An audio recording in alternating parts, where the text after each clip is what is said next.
So update on the 3D whistle process. The first 3D whistles I was making had a 3D printed tuning slide, and it works fine, but it's not as robust as the rest of the whistle. It's a very thin piece of plastic, and 3D printing layers plastic down in layers, and in those layers the shear strength is not as strong from this direction.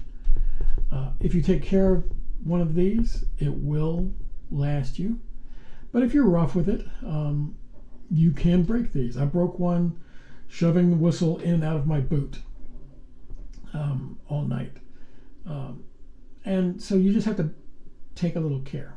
But and since I printed this and I didn't buy it, even though it cost me plastic, I'll show you what I mean. I've got little tweezers I can stick up in here. So if you give it some force, you can break that tuning slide. I don't like that. I would like it to be a little stronger. I would prefer it not to be the weak point of the whistle. So that's trash now. I got some brass tubing at the diameter I wanted. I got it, measured it with my calipers. It was the correct diameter.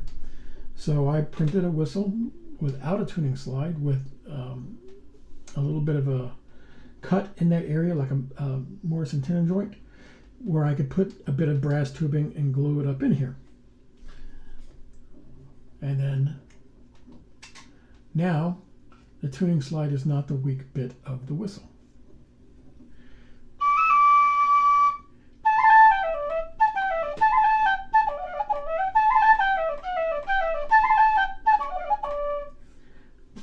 So that's how I'm going to be making them from now on.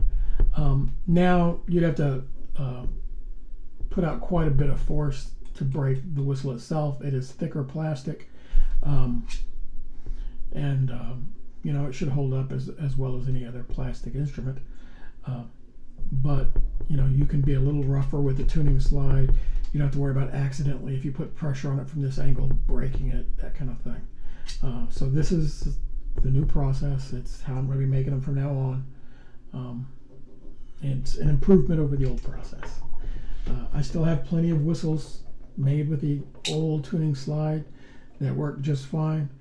You do have to do a little bit of work to break them, but I just wanted it to be better.